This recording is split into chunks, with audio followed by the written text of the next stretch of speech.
Transmission 41. Day. I've stopped counting in days, actually. The days here are longer than ours. 31 hours, give or take. I kept our time for the first month, on the little clock. Then I stopped. I'm not sure why that felt like such a big decision, but it did. Hull integrity, stable, food reserves, holding, navigation, no change, communications, still no response. Anyway, hey, I wanted to check in with you. It's been a while since we really talked. Properly, I mean. Not those last few conversations. Before that. Back when talking was the easiest thing we did. I've started this message a few times. Kept deleting it. Which is funny, because I don't even know if these are sending. The transmitter says they are. There's a small green light that promises me all of this is going somewhere. I've decided to believe the light. So, the planet. You'd like it here. That was my first thought when I climbed out of the pod, once I'd stopped shaking. Not, I'm alive, not, I'm alone, just, you'd like this. The fields go on further than I can walk. Some kind of grass, gold-colored, up past my knees. When the wind moves through it, the whole valley leans the same way at once, like it's listening to something. And the sunsets last 3 hours. 3. The first evening I genuinely thought something was wrong with the sky. Now it's just the evening. The light goes gold, then copper, then a deep red that takes its time about leaving. I thought you would have liked that. You were always the one telling me to look up. I was always the one saying, in a minute. After dark there are these little things that come out, like fireflies, only brighter. They gather over the fields and move together in these huge swirling patterns. I don't know why. Sometimes they look like waves. Sometimes they form a circle and hold it for a few seconds before scattering. I watched them for nearly an hour last night. You'd have loved it. I kept thinking how annoyed you'd be that I couldn't show you. There are towers here, enormous ones, out past the fields, old and empty and half worn away. Whoever built them is long gone. I walked to the nearest one in my second week. It took most of a day, and I stood at the bottom and couldn't see the top. And the only thing in my head was, you'd laugh at this place. You'd have made up stories about who lived there. You were good at that. I'd have said something practical about structural loads, and you'd have rolled your eyes. There's a round window near the top of that tower. At sunset, for a minute or two, it lines up with the sun exactly.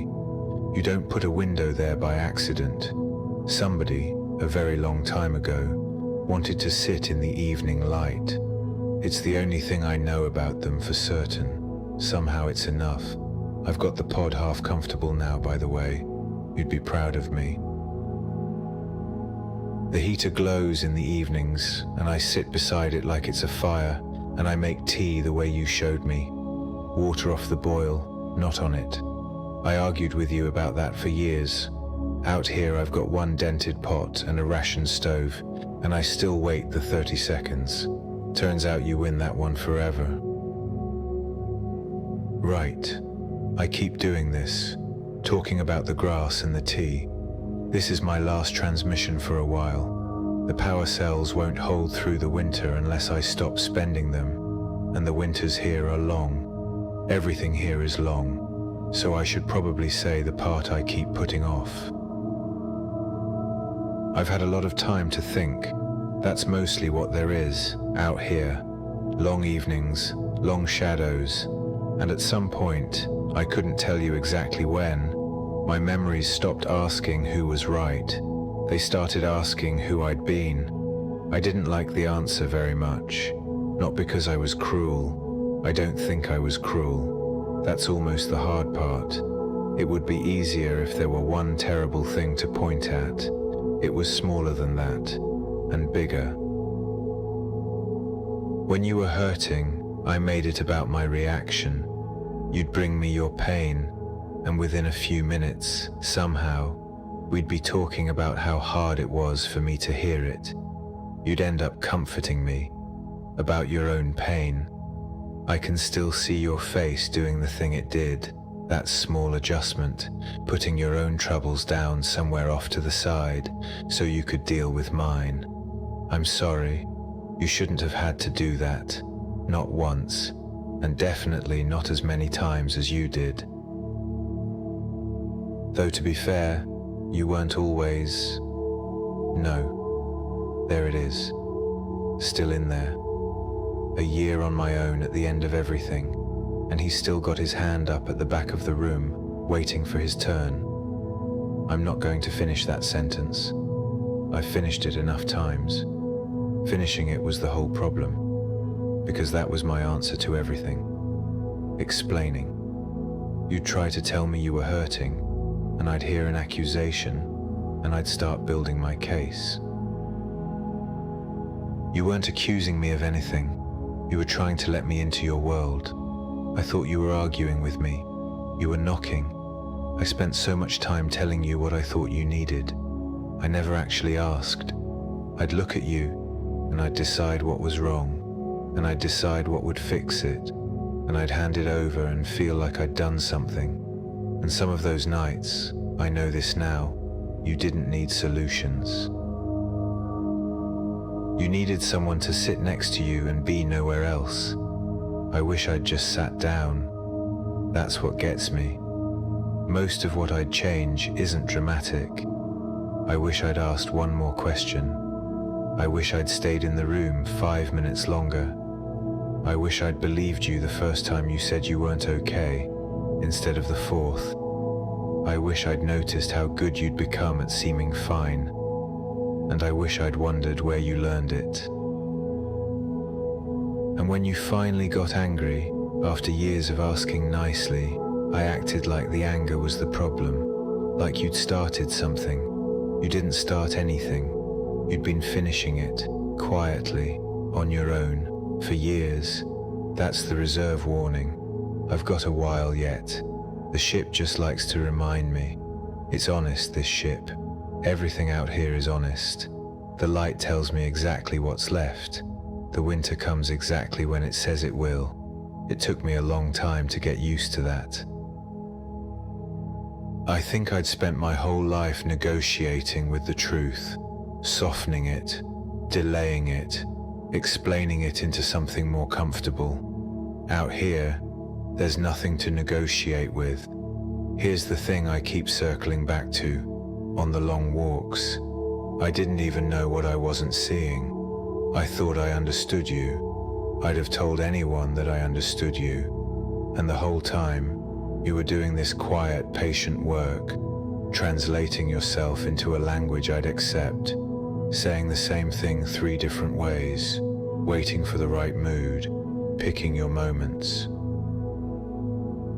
And now I know you better than I did when you were standing in front of me. That's the one I can't get around.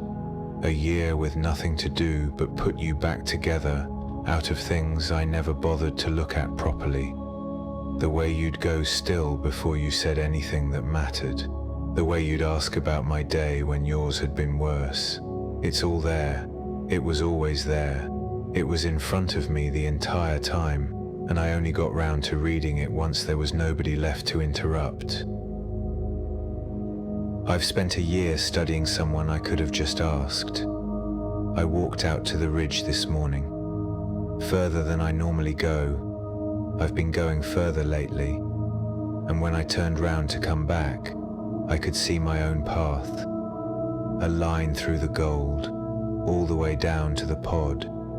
Flattened grass, months of it. I'd walked the same route nearly every day for the better part of a year, and I'd never once seen the shape of it.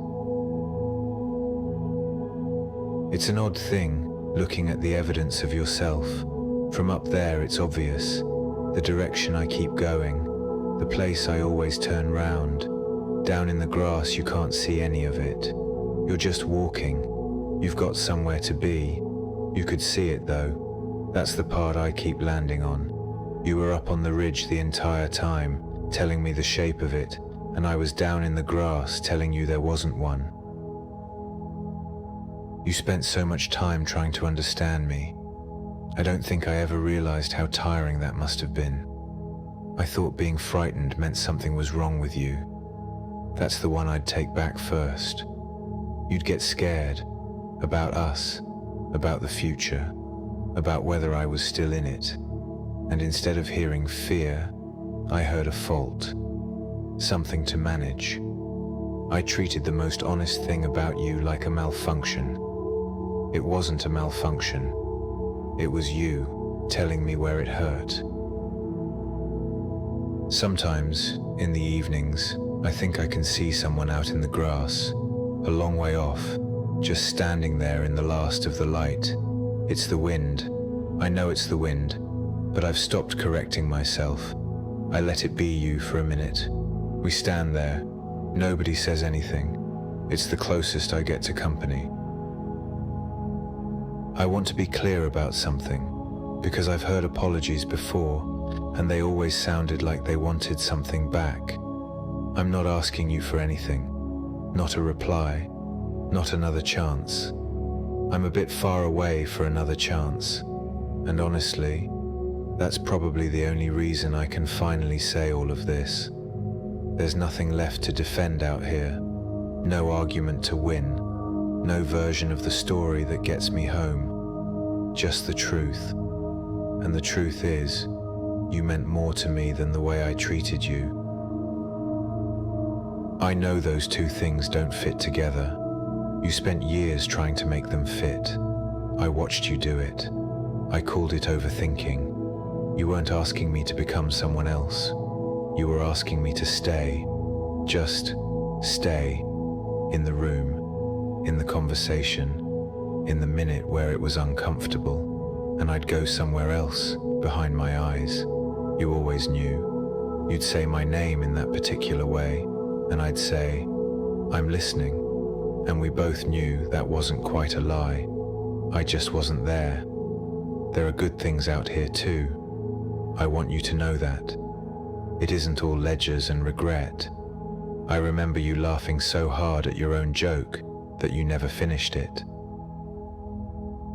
I still don't know the ending. I've had a lot of time to guess.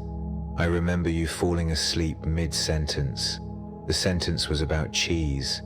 I remember that you never once walked past a dog without saying hello. Not once. Even when we were late. Especially when we were late. I still catch myself thinking, I should tell you that. Some small thing happens. The light does something. A word comes back to me. And my first instinct is still you. It's strange when your first instinct has nowhere to go, so I put it in these. The sun's nearly down now, last hour of it. The towers have gone black against the red, and the fields are turning that color the eye can barely hold on to. You used to go quiet at sunsets. I used to fill the silence. I'm sorry about that too. You weren't leaving me out. You were letting me in. The silence was the invitation, and I talked straight through it. I understand it now. I've been living inside that silence for the better part of a year. It isn't empty. It's where the true things wait until it's safe to come out. I don't know who's picking this up. Maybe nobody. Maybe you. Maybe a stranger a long way from both of us. Awake far too late. Listening to a voice from the dark say the things a voice in their life never said. If that's you, the stranger, I hope you don't mind that I borrowed your evening. There's something I've been trying to do out here and I haven't managed it yet. I'll tell you about it, and then you can decide whether it's worth attempting yourself. There's a version of me a long way back. 19, maybe 20, leaving home with a bag and a very firm idea that he had to become somebody before anyone would want him. He got most of it wrong. He got the two of us wrong. And I've been informing him of that every single day for about 20 years. in a voice I'd never use on another living soul. So a few nights ago I sat out by the pod and I tried to say something kind to him, out loud, just once, and I got as far as, "You were doing your best with..." No, I couldn't get through it. I sat there with my mouth open like the engine wouldn't turn over. 20 years of talking to that boy, and not one sentence in the direction of his comfort. Apparently, that muscle goes, "Right, sorry, the light's gone amber. That's the cells telling me to be sensible. I'll try again tomorrow." That's the plan, not a speech, one sentence. Something along the lines of, "You did your best with what you knew, and you didn't know very much yet, and that isn't the same as failing. You might do better than me. If you've got someone like that back down your years, and I suspect you do, because I've never met anyone who hasn't, tonight, before you sleep, say one kind thing to them, out loud, if you can bear it, quietly, like it matters, the way you'd speak to anyone else you loved. They've been waiting a long time for somebody to come back for them. It counts if it's you. Anyway, nearly done. The winter's coming, and it's long, and after that, I've stopped decorating the truth. It doesn't need it. And I'll say this once, because I spent years saying the opposite to you, and I'd like it on the record that I've changed my mind. I'm frightened. That's all. That's the whole of it. Not a fault. Not something to be managed. A man sitting on a hill in the last of the light, frightened, saying so out loud. You did that in front of me for years, with a great deal less reason than I've got tonight, and I looked at you like something needed fixing. You were braver than I ever gave you credit for. I didn't understand what it cost you to say it. I do now. If I ever find a way home, I don't know if you'll still be there. Maybe that's the price of learning things late. I'm not asking. You don't have to keep a light on. You don't have to reply. I just didn't want silence to be the last thing I gave you. I'm sorry. I love you. Good night.